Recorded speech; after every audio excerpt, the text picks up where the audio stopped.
everyone. Good morning. Introduce yourself. My name is Ferdiansa, and then My name is Berkat Baru. we from class 19, 1C, and 25. Here we will present a question about requesting, and enjoy for watching my video.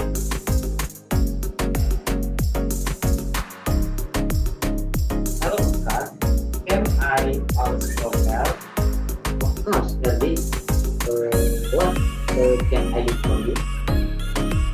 I need someone to carry this bag. Okay, fine. This that all. Yes, that's all. Thank you. By the way, one more thing. Can I borrow your notebook? Yes. Wait a minute. Okay, I wait.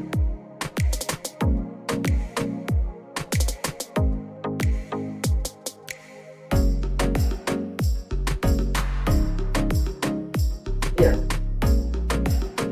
I check. Wait a minute.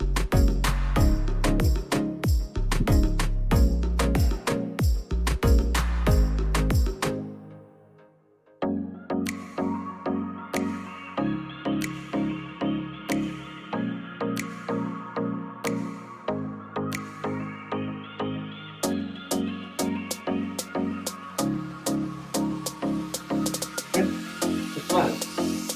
I borrow your book. Thank you, Kak. You're Thank you for watching my video. Hello everyone, let me introduce myself. My name is Berkat Baru. Here I will explain little about my English project, namely present perfect tense. Baik, di sini saya akan menjelaskan sedikit penjelasan mengenai tentang present perfect tense.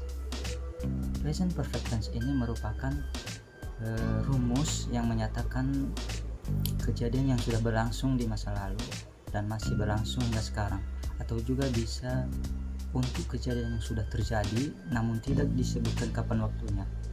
Jadi tidak menyebutkan kata waktunya seperti misalnya kata yesterday, last week, last month, dan sebagainya. Namun masih bisa menggunakan kata since atau sejak dan juga kata for atau selama. Baik, di sini ada beberapa rumus yang digunakan dalam present perfect tense, yaitu yang pertama dia itu rumus afirmatif, kedua negatif, dan interrogatif. Baik, di sini kata-kata atau yang kalimat yang sering digunakan dalam present perfect tense itu yaitu seperti kata still, never, already, just, never, and yet, yang biasa atau sering digunakan dalam present perfect tense. Baik, selanjutnya di sini ada salah satu contoh yang telah saya buat mengenai rumus-rumus yang telah tadi saya sebutkan, yaitu yang pertama afirmatif atau positif. Contoh seperti I have already eaten the fried rice, artinya aku sudah makan nasi gorengnya. Yang kedua rumus interrogatif, yang kedua rumus negatif, I have not already eaten the fried rice, artinya aku belum makan nasi gorengnya. Nah, begitu juga rumus yang ketiga, contoh rumus yang ketiga yaitu interrogatif atau tanda tanya, seperti have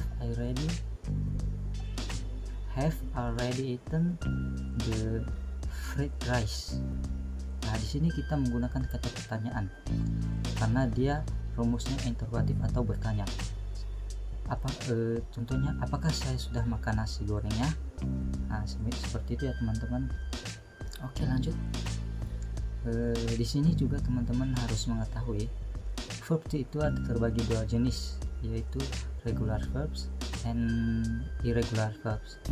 Jadi kita masuk duluan ke yang regular verbs yang terbagi tiga, yaitu verb 1 yaitu present simple, yang kedua past simple, yang ketiga yaitu past participle. Yang verb 1 contohnya seperti study, berbeda dengan yang verb 2 nya studied. Yang ketiga juga sama seperti yang verb 2 yaitu studied. Contoh yang kedua help. Contoh yang verb yang keduanya sama yang ketiganya juga sama seperti help. Yang ketiga juga contoh yang ketiga play, dan begitu seterusnya. Contoh yang verb 2 dan verb 3 itu sama. Terus kita masuk ke irregular verbs yang terbagi tiga tadi seperti present simple, past simple, and past participle. Contoh yang pertama itu yang kita gunakan go. Itu yang di verb 2 nya dia menggunakan when, dan berbeda dengan yang regular verb tadi. Yang verb 2 sama verb 3 nya sama, yang ini beda. Yang verb 3 menggunakan gone. Contoh yang kedua say. Ini say dan ready. Ini verb 2 sama verb 3 nya agak sama seperti tadi yang regular verb. Oke, teman-teman, kita akan lanjut ke slide berikutnya, yaitu contoh yang telah saya buat mengenai rumus-rumus tadi yang telah kita gunakan. Contoh, I have done my works. Saya sudah menyelesaikan pekerjaan saya. Di sini kata done itu artinya sudah, yang artinya itu kata yang telah terjadi atau telah berlalu, atau dia telah menyelesaikannya tadi. Terus contoh yang kedua, you have written a new book. Artinya kamu sudah menulis sebuah buku baru. Artinya ini contoh yang telah terjadi atau sudah berlalu, dan seterusnya. Terus masuk ke contoh berikutnya yang contoh yang kedua, yaitu negatif. I have not done my work yet. Artinya saya belum menyelesaikan pekerjaan saya. Ini not done ini menyatakan itu belum menyelesaikan, artinya masih belum terjadi atau akan terjadi nantinya, dia akan menyelesaikannya ke depan. Yang contoh yang kedua, you have not written a new book at all. Kamu belum menulis sebuah buku baru sama sekali. Yang artinya dia masih belum terjadi tapi akan terjadi. Contoh yang ketiga yaitu interrogatif atau pertanyaan. Seperti ini, have I done my work? Di sini kita menggunakan tanda tanya, yang artinya kita sedang bertanya, yang artinya apa saya sudah menyelesaikan pekerjaan saya. Seperti itu ya teman-teman. Terus contoh yang kedua, have you written a new book? Apa kamu sudah menulis sebuah buku baru? Dan contoh lain, have we cleaned the room? Apakah kami sudah membersihkan ruangannya? Demikian contoh yang telah saya buat mengenai penjelasan present perfect tense. Jika ada kesalahan atau kekurangan mohon dimaklumi. Terima kasih.